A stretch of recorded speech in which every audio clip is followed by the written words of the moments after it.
बड़ी जल्दी उठ गया भोला। हाँ माँ, वो काम पे जाना है ना, फिर वहाँ से आने में देरी हो जाती है तो ठेले की सफाई करने का टाइम नहीं मिल पाता है।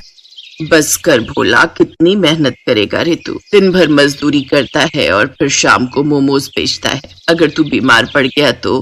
अरे कुछ नहीं होगा मुझे, मैं ढेर सारे पैसे कमाऊंगा ताकि सबसे पहले आपका अच्छे से इलाज करा सकूं और फिर आपको हवाई जहाज में ले जाऊंगा काशी घुमाने। हाँ अरे हवाई जहाज तो रहने ही दे, कहीं ऐसा ना हो कि हवाई जहाज में उड़ते हुए मेरे प्राण पखेरु ही उड़ जाए। अरे शुभ शुभ बोलो माँ, आपको मुझ पर भरोसा नहीं है क्या? तेरे सिवा इस दुनिया में मेरा है ही कौन? तुझ पर भरोसा नहीं करूंगी तो किस पर करूं? तेरे बाबा तो पहले ही चले गए। भगवान करे कि वो मुझे भी उठा ले ताकि तुझ पर जिम्मेदारियों का बोझ कुछ कम हो। माँ ऐसी बातें मत किया करो। ये कहानी है भोला की, जो एक छोटे से गांव में अपनी माँ सरिता के साथ रहता था। भोला अपनी माँ से बहुत प्यार करता था और उनका बहुत ख्याल रखता। माँ ठेला धो दिया मैंने, जाओ आप नहा लो, मैं झट से खाना बनाता हूँ। नहीं जा, तू नहा ले, मैं बनाती हूँ आज खाना। ना ना ना, डॉक्टर ने आपको काम करने से मना किया था ना। भोला को अपनी माँ की बहुत फिक्र थी। वो पैसे भी कमाता और घर के काम भी करता। दिन भर वो बेचारा ट्रकों में भारी भरकम बोरे चढ़ाता था और फिर शाम को आकर मोमोज बनाता और उन्हें बेचने निकल जाता। माँ मैं जा रहा हूँ, आज रविवार है तो बहुत भीड़ रहती है बाजार में, और पता है रविवार को कमाई भी अच्छी होती है। ठीक है, मगर जल्दी आ जाना। भोले भंडारी से प्रार्थना करो कि सारे मोमोज जल्दी बिक जाएं, तो जल्दी आ जाऊंगा। भोला ने अपना ठेला उठाया और बाजार की तरफ चल दिया। फिर बाजार पहुंचकर भोला ने अपना ठेला जमाया, तभी उसके ठेले पर एक आदमी आया। भाई मोमोज तैयार है क्या? हाँ जी सर, बिल्कुल तैयार है, गर्मा गर्म मोमोज। ठीक है, एक प्लेट लगा दो, और सुनो चटनी एकदम तीखी रखना। जी बिल्कुल, एक बार खाकर तो देखिए। जैसे उस आदमी ने पहला मोमो चटनी के साथ लगाकर खाया। अरे यार, तुम्हें कहा था कि चटनी फुल तीखी रखना। चटनी तो मैंने तीखी रखी है। अरे ऐसे तुम तीखी कहते हो? अरे ऐसे तो मेरा 5 साल का बच्चा ऐसे ही पी जाए। अगर तीखी चटनी नहीं है तो बंद कर दो अपना ये ठेला। वो आदमी बचे हुए मोमोज वहीं कूड़ेदान में फेंक कर चला गया। इस बात से बेचारा भोला बहुत दुखी हुआ। थोड़ी देर बाद एक औरत उसके पास आई। भैया एक प्लेट मोमोज लगा दो, और भैया चटनी फुल तीखी रखना, ठीक है? जी मैडम।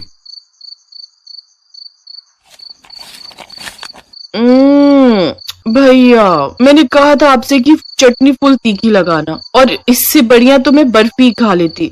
पर मैडम ये तो काफी तीखी बनाई है मैंने। अरे ये क्या खाक तीखी बनाई आप? आपके मोमोज तो ठीक है पर आपको चटनी बनानी नहीं आती। अरे आप चटनी तीखी बनाना सीखो पहले, बाद में लगाना ठेला। मैडम वो मेरे पैसे। किस बात के पैसे भाई? एक तो फीकी चटनी बना दी, ऊपर से पैसे मांग रहे हो। वो औरत भी भोला को सुनाकर चली गई। बहुत देर तक वो ग्राहकों का इंतजार करता रहा पर कोई भी उसके ठेले पर नहीं आया। उधर घर पे लगता है आज भी भोला के मोमोज नहीं बिक रहे हैं, तभी तो वो अभी तक नहीं आया। हे भगवान, कितनी जिम्मेदारियां हैं मेरे भोला पर। मेरे इलाज के लिए पैसे कमाते कमाते मेरा भोला खुद सूख गया। हे शंभुनाथ, या तो मुझे उठा ले या फिर कोई चमत्कार कर दे, कोई चमत्कार कर दे भोले भंडारी। उधर बाजार में भोला अपने ठेले पर उदास बैठा था और मन ही मन सोच रहा था, ऐसे तो मुझे फायदा होने की बजाय नुकसान होता जाएगा। कमाई कुछ हो नहीं रही और फिर कल के लिए मैदा भी लेना है, सब्जियां भी लेनी है और माँ की दवाइयां भी खत्म होने को आ गई। क्या करूं अब मैं? भोला ये सब सोच ही रहा था कि तभी उसके ठेले पर एक बहुत ही सुंदर सी लड़की आई। हालांकि उसके कपड़े बहुत पुराने और मैले से थे। सुनिए, मुझे बहुत भूख लगी है, सुबह से मैंने कुछ नहीं खाया, मुझे थोड़े से मोमरिका दे दो ना। है क्या? मोमरिका? देखिए यहाँ मोमरिका नहीं मिलते हैं। झूठ बोल रहे हैं आप, ये रखे तो है इतने सारे। ये अरे ये तो मोमोज है। अच्छा, आपके यहाँ इसे मोमोज कहते हैं, पर जहाँ से मैं आई हूँ इसे मोमरिका कहते हैं। अच्छा अच्छा, खैर बताओ कितनी प्लेट चाहिए? खाने हैं कि पैक कर दूं? नहीं नहीं नहीं, बस एक प्लेट यही खाऊंगी। और सुनिए, मेरे पास पैसे नहीं है। कोई बात नहीं, वैसे भी मुझे ये फेंकने पड़ेंगे, कोई आ ही नहीं रहा। आज आपको जितने खाने हैं खा लो, वैसे भी मैं कल से मोमोज बेचूंगा ही नहीं। काशवी ने मोमोज की प्लेट हाथ में ले ली और जैसे ही उसने पहला मोमोज लाल चटनी के साथ लगाकर खाया। क्या हुआ? चटनी तीखी नहीं है ना? पता है मुझे, सब यही सुनाकर गए हैं मुझे। अरे पूरी तीखी कर रखी है मैंने, पर लोगों को तो चटनी में आग चाहिए, आग। मेरी तो समझ में नहीं आता कि बाकी दुकानदार अपनी चटनी में तेजाब डालते हैं क्या? मुझे आप वो मारीची दिखाएंगे जो आप चटनी में डालते हैं? क्या मारीची? ये क्या होता है? होता नहीं, होती है वो हरी हरी जो सूख कर लाल हो जाती है। अरे जो चटनी में पड़ती है। पता नहीं कहाँ से आई हो तुम मोमोज को मोमरिका कहती हो और मिर्च को मारीची कहती हो। खैर, और खाओगी? हाँ, चटनी इतनी भी बुरी नहीं है, एक प्लेट और दे दो ना। काशवी भूखी थी, इसी वजह से वो देखते ही देखते 3-4 प्लेटें मोमोज खा गई। फिर काफी देर बाद, तुम्हें जाना नहीं? अरे अपने घर जाओ। मेरा कोई घर नहीं है, मुझे मेरा घर छोड़ना पड़ा। यहाँ मेरा कोई घर नहीं है। मैं कुछ समझा नहीं। दरअसल तू जा मेरी बच्ची, हम सब मिलकर भी तुझे बचा नहीं पाएंगे। और माँ, अगर मैं एक बार परीलोक से बाहर चली गई तो मैं कभी वापस नहीं आ पाऊंगी। मैं जानती हूँ मेरी बच्ची, पर अगर तू नहीं गई तो वो शैतान तुझे जबरदस्ती अपने साथ ले जाएगा और तुझ पर जुल्म करेगा। तू एक काम कर, तू धरती पर चली जा, वहां तुझे कोई ना कोई अच्छा इंसान जरूर मिल जाएगा। जा मेरी बच्ची, चली जा यहाँ से। क्या तुम एक परी हो? हाँ, धीरे बोलो, पर अब मेरे पास मेरी जादुई शक्तियाँ नहीं है, इसलिए मैं तुम्हारी कोई इच्छा पूरी नहीं कर सकती। मेरी कोई इच्छा नहीं है, मैं एक परी से मिला, यही बड़ी बात है मेरे लिए। अगर मैं तुम्हारी कोई भी मदद कर सकता हूँ तो मुझे बताओ। तुम वाकई बहुत अच्छे इंसान हो। इच्छा मांगने की बजाय तुम मेरी मदद करना चाहते हो। अगर ऐसा ही है तो मुझे कुछ दिनों के लिए आसरा दे दो, मैं फिर कहीं न कहीं अपना ठिकाना ढूंढकर चली जाऊंगी। ठीक है, तुम मेरे घर चल सकती हो, और चिंता मत करो, मेरे साथ मेरी माँ भी रहती है। काशवी भोला के साथ उसके घर चली गई और फिर भोला ने अपनी माँ को सारी बात बता दी। तूने ठीक ही किया भोला, जवान लड़की अकेले कहाँ जाएगी। काशवी भोला और उसकी माँ सरिता का स्वभाव देखकर बहुत खुश थे। फिर उसी रात वो चुपचाप उठी और उसने अपने जादू से भोला के आंगन में मिर्च का एक पेड़ लगा दिया और देखते ही देखते उसमें चमकदार और सुर्ख लाल मिर्च निकल आई। फिर वो सरिता के पास गई और उसके माथे पर प्यार से हाथ फिराकर वहां से चली गई। फिर सुबह के वक्त, अरे ये क्या, मैं तो बिल्कुल ठीक हो गई। अब ना तो कोई कमजोरी है और ना ही कोई दर्द। सच में माँ? हाँ भोला, पर ये कैसा जादू है? और वो देख, ये मिर्च का पेड़ यहाँ कैसे आया?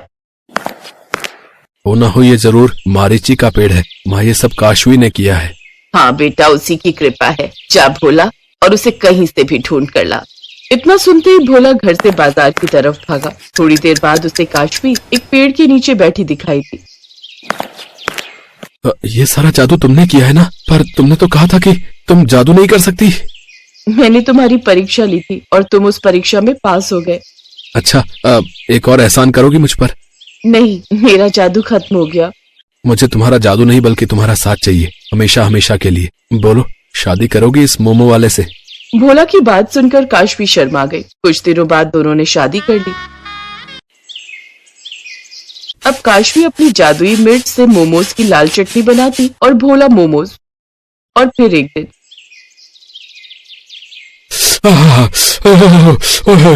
अरे भाई, मजा आ गया भाई। क्या तीखी लाल चटनी है। वाह वाह वाह। हाँ भैया, सही कह रहे हो, इससे तीखी चटनी तो मैंने आज तक नहीं खाई। भैया एक काम करो, 3 प्लेट पैक भी कर दो। काशवी की मारीची से बनी लाल चटनी की वजह से भोला की दुकान चल पड़ी थी और भोला के रूप में काशवी को भी एक अच्छा जीवन साथी मिल गया था।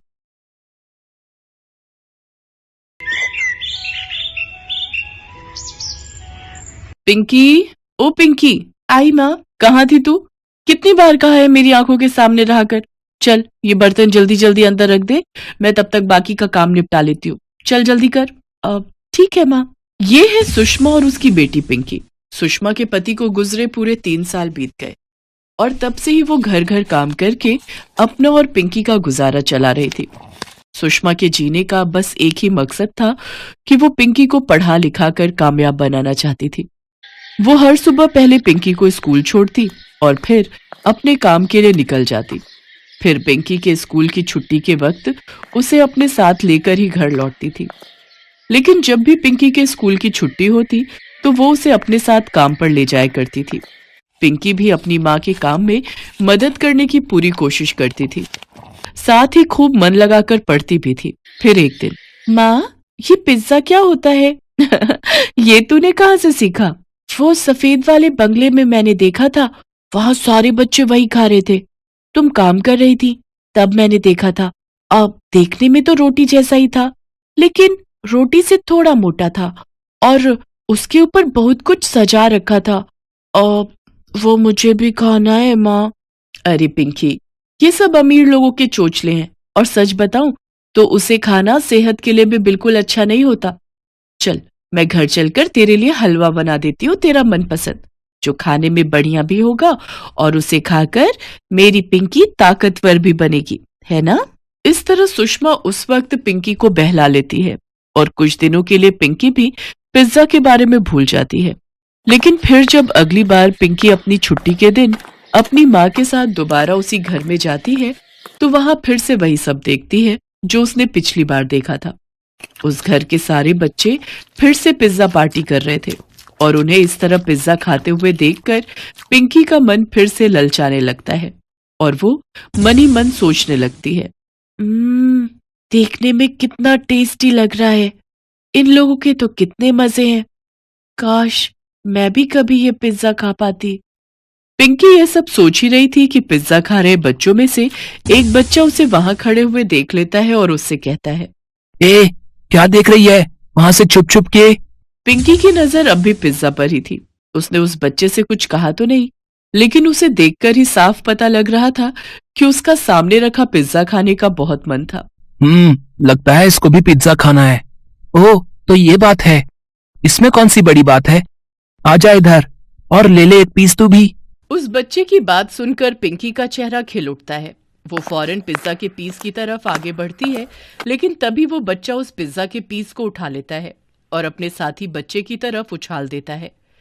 पिंकी उस पीस की तरफ दौड़ती है, लेकिन वो पीस को पकड़ नहीं पाती और वो पिज्जा का पीस जमीन पर गिर जाता है। अरे यार, सॉरी, कैच नहीं कर पाया। लगता है वाकई ये पीस इसकी किस्मत में है। जा, उठा के खा ले। नन्ही पिंकी ये समझ ही नहीं पाती कि वो बच्चे असल में उसकी गरीबी का मजाक उड़ा रहे हैं।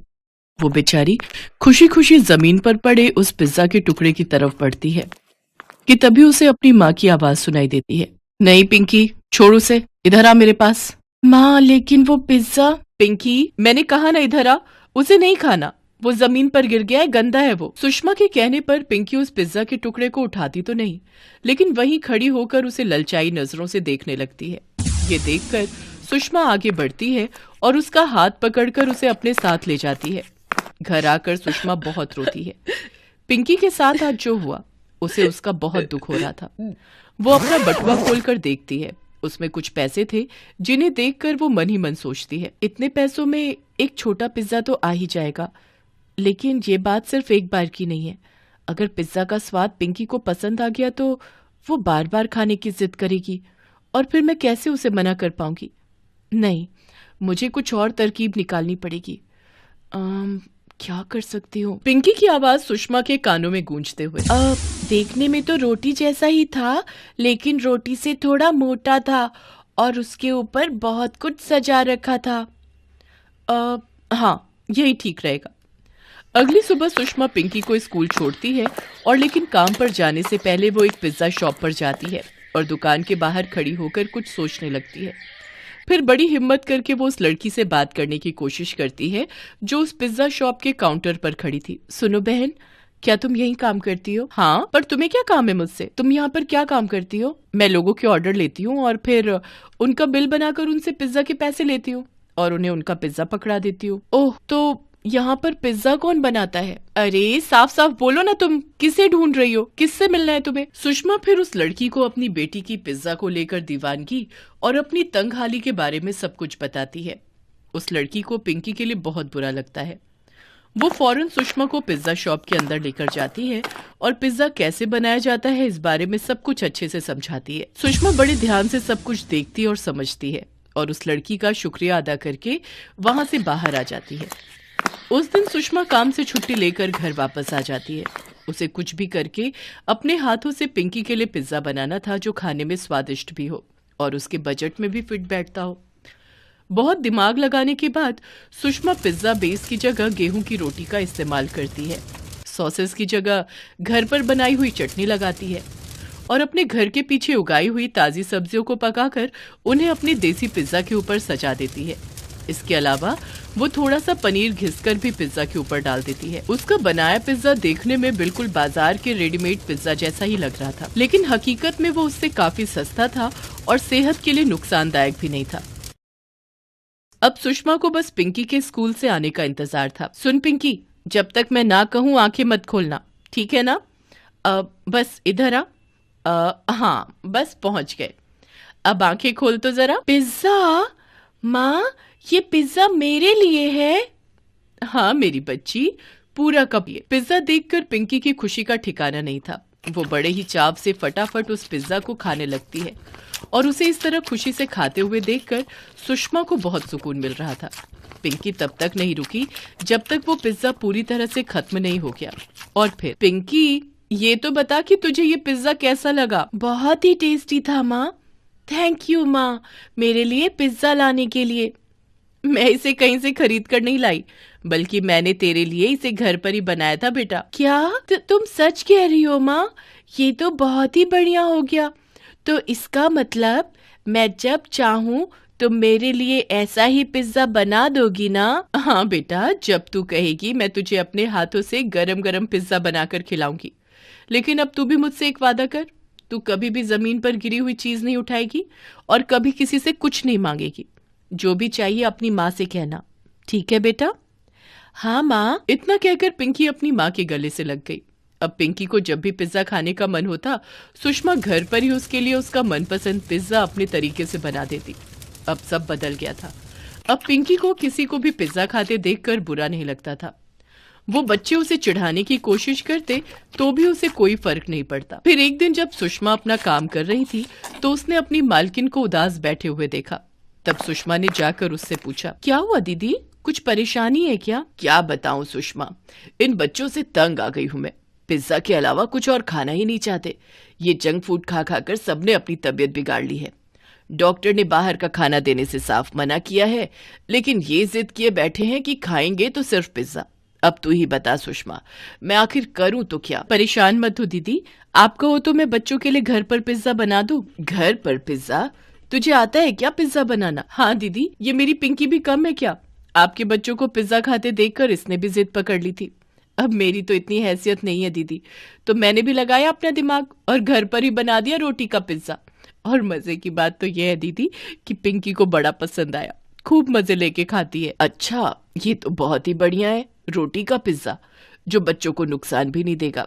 पर तुम उसके ऊपर क्या क्या डालती हो? बस घर पर बनी लाल टमाटर की खट्टी मीठी चटनी, उसके ऊपर खूब सारी ताजी सब्जियां और थोड़ा सा पनीर भी।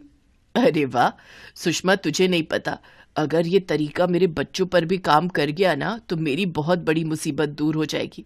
चल अब तू बाकी के काम छोड़ और सबसे पहले अपना रोटी पिज्जा ही बना दे। सुषमा झट से रसोई में जाकर बच्चों के लिए रोटी पिज्जा बनाने लगती है और फिर उसकी मालकिन उस पिज्जा को ले जाकर अपने बच्चों के सामने रख देती है। बच्चे उस पिज्जा को देखकर बिल्कुल भी फर्क नहीं कर पाते और उसे उठाकर खाने लगते हैं।